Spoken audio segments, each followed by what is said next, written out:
Hello दोस्तों, welcome to my channel. और यहाँ देख सकते हैं आज के अनुपमा एपिसोड में कि आज जो नहीं होना चाहिए था वो हो चुका, क्योंकि प्रार्थना अपना मुंह बंद कर दी है, सच्चाई को बताना ही नहीं चाहती और उसका फ़ायदा उठाता उसका हस्बैंड यानी गौतम।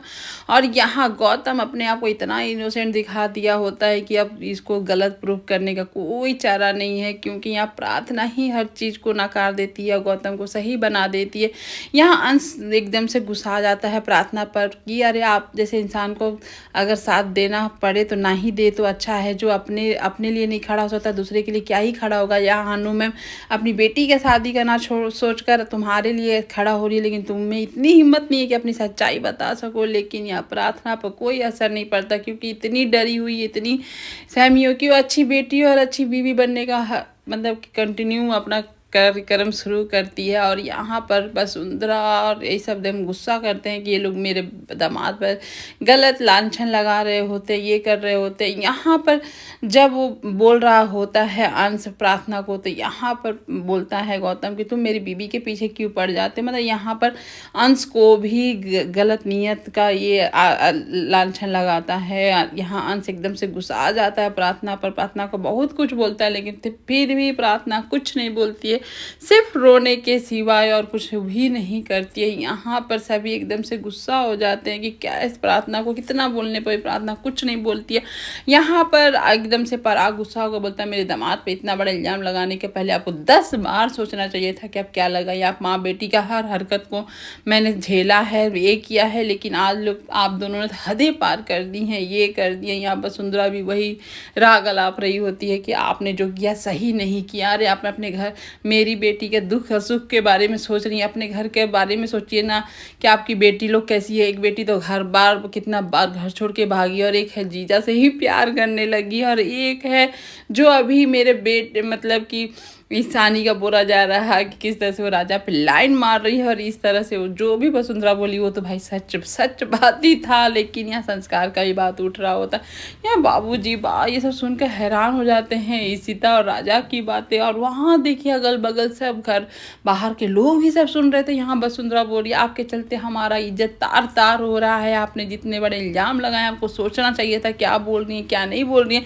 यहाँ पर राई बोलती मेरी मम्मी सच बोलती है, और यहाँ पर किसी की इज्जत के बारे में बोलना गलत है, तो मेरी मम्मी की गलती पर मुझे प्राउड है। इस तरह से राही अपनी मम्मी का साथ देती है। लेकिन वसुंधरा को एकदम से पसंद नहीं आया कि अरे तुम्हारा शादी नहीं हुआ और मेरा घर तोड़ने पर तुली हुई हो। यहाँ पर इस तरह से इल्ज़ाम भी लगाया जा रहा है। और यहाँ देख सकते हैं कि गौतम अपना खेल खेल चुका है, और यहाँ पर वसुंधरा एक और पराग एकदम से अनुपमा के पीछे पड़ भी चुके हैं। 10 बातें सुनना पड़ रहा अनुपमा को कि। और यहाँ पर राही बोलती है कि ऐसे दामाद को तुम बचा रही हो, ऐसे पति को बचा रही हो प्रार्थना, तुम प्लीज़ कुछ बोलो। यहाँ प्रार्थना एकदम से ये होकर चिल्लाती है कि बस हो गया, जो होना था हो गया, अब आप लोग शांत हो जाइए। मेरा रिक्वेस्ट है, मेरे गौतम पे जो इल्ज़ाम लगाया गया है राही की गलत फहमी है। इस तरह से वो बोल देती है, जबकि प्रेम भी समझता है कि वो सब गलत बोल रही है। यहाँ प्रेम भी बोलता है कि मैंने तुम्हारा साथ नहीं दिया, हमारा बचपन बहुत तकलीफ से गुजरा था, लेकिन मैं जानता था कि तुम्हारा हस्बैंड सही नहीं है, फिर भी मैंने तुम्हारा साथ नहीं, मुझे छोड़ कर चला गया। लेकिन आज अनु मैम और राही तुम्हारा साथ दे रही है प्रार्थना, तो तुम उनको भी ये गलत साबित करने पर तुली हो। अरे उन लोग के लिए नहीं, कम से कम अपने लिए तो बोलो, सच बोलो। यहाँ प्रार्थना फिर भी इतना प्रेम भी समझाया, फिर भी वो कुछ नहीं बोलती है। सोचिए कितना आतंक फैला चुका है गौतम। यहाँ गौतम के खिलाफ प्रार्थना को में बोलने की कोई भी हिम्मत नहीं है। और यहाँ पर वसुंधरा आती है और गौतम से माफ़ी मांगती है कि दामाद जी हमें माफ़ कर दे, हमें हमारे चलते यहाँ पर आपके साथ क्या क्या। वही देख कर अनुपमा एकदम से चौंक जाती है कि बेटी के सुख दुख से उन लोगों को कोई परवाह नहीं है, बस दामाद जी के वो लोग राग अलाप रहे होते। और इसका फ़ायदा पूरा उठाया गौतम ने। और यहाँ पर बोलता नहीं आप माफ़ी मत मांगिए, आपका क्या गलती है। और ये सब देख कर अनुपमा तो एकदम से चौंक ही गई है, इन लोग की क्या हरकतें क्या कर रहे हैं। यहाँ ख्याति भी चुपचाप यहाँ खड़ी होती ही दिख रही होती है, उसके मुंह में भी जबान कुछ नहीं चल रहा होता।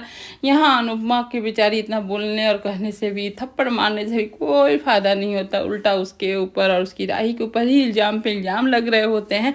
अब यहाँ पर ये नौबत आ गया है कि अब तो शादी होगी, तो बस अब अनुपमा दामाद से के माफ़ी मांगेगी तभी शादी होगी। वसुंधरा और पराग एकदम से जिद पे अड़ जाते हैं कि अब शादी की रस्में वही तभी होगी जब आप उनसे माफ़ी मांगेंगे। अब ये सिचुएशन अनुपमा के सामने आ गया कि जहाँ वो गलत नहीं है फिर भी ऐसे मतलब राक्षस और नीच आदमी के सामने उसको माफ़ी मांगनी पड़ेगी। लेकिन एक वो माँ है, आज उसकी बेटी की शादी है और उसको यहाँ आप देख सकते हैं कि कैसे गेम खेल रहा गौतम आता है, अनुपमा के पैरों पे गिर जाता है और उससे माफ़ी मांगने लगता है हाथ जोड़कर। और ये देख सकते हैं कि किस तरह से वो माफ़ी मांगता है लोगों के सामने। तो लग रहा है कि दामाद बेचारा कितना अच्छा है। और यहाँ पर वसुंधरा आती है, बोलती है आप दामाद जी क्यों माफ़ी मांग रहे हैं, आपको मांगने की कोई ज़रूरत नहीं है, माफ़ी तो बस अनुपमा जी ही मांगेंगी और कोई भी नहीं मांगेगा। और ये सुनकर राही बोलती है मम्मी माफ़ी नहीं मांगेगी, शादी हो या ना हो मुझे कोई फ़र्क नहीं पड़ता, लेकिन मेरी मम्मी माफ़ी नहीं मांगेगी।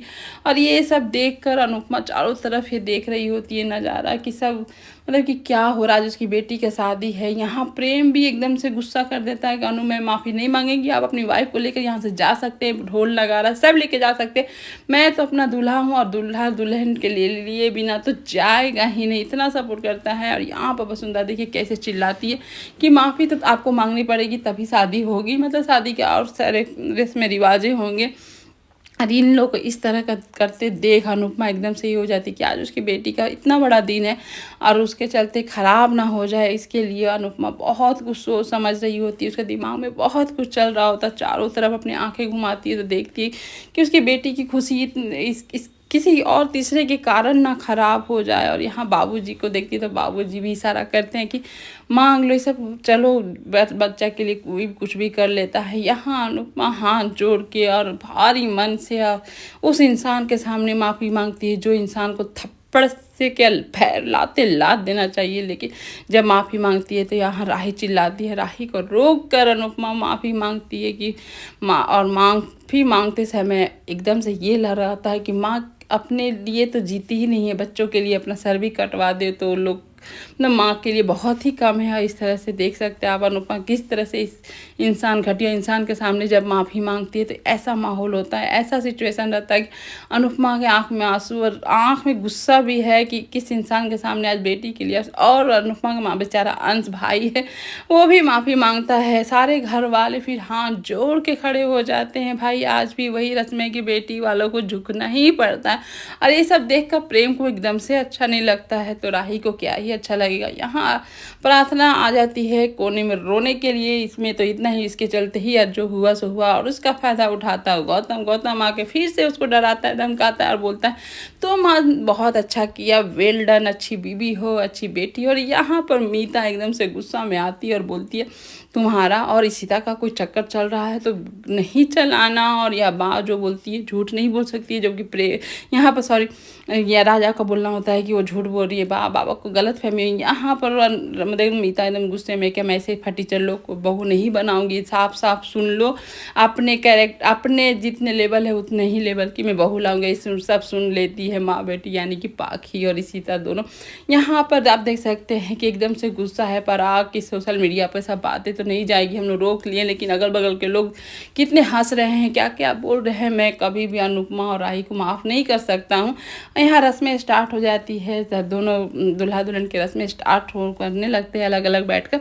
यहाँ राही अपनी मम्मी को एक टक से देख रही होती है कि मम्मी का एक दिन पहले मतलब कि रात में उन लोग सेलिब्रेट किए थे कि आज मम्मी का जिस दिन राही का ये शादी है उसी दिन अनुपमा का जन्मदिन है। तो यहाँ पर वो अनुज को देख कर याद करती है अपने बर्थडे का दिन कि आज मेरी बेटी का शादी है। तो आज बर्थडे तो छोड़ दीजिए, आज इतना बिजी रहेंगे कि चल केक भी नहीं काटेंगे। लेकिन तभी घर वाले सभी आ जाते हैं केक लेकर रात का 12 बजे। और यहाँ पर केक और ये सब देख कर राही बोलती है कि आप एक मतलब माँ कैसे अपने खुशी को भूल जाती है अपने बच्चों के आगे। आप माँ मम्मी आज आपका बर्थडे है और आप बर्थडे के दिन इस घिनौने आदमी को आपको माफ़ी मांगनी पड़ी, क्या क्या नहीं झेलना पड़ा आपको। यहाँ अनुपमा बोलती है कि तुम्हारे लिए तो मैं कुछ भी कर सकती हूँ क्योंकि तुम मेरे और अनुज की बेटी हो। यहाँ पर राही को एकदम से गुस्सा कि वो छोड़ छोड़ेगी नहीं गौतम को और गौतम को गलत साबित करके रहेगी। यहाँ अनुपमा बोलती है जो हुआ सो हुआ, जाने दो। प्रार्थना के ऊपर भी राही गुस्सा करती है कि वो क्यों नहीं बोली, आज नहीं अपने हम लोग के लिए नहीं, कम से कम अपने भाई के लिए सोचती।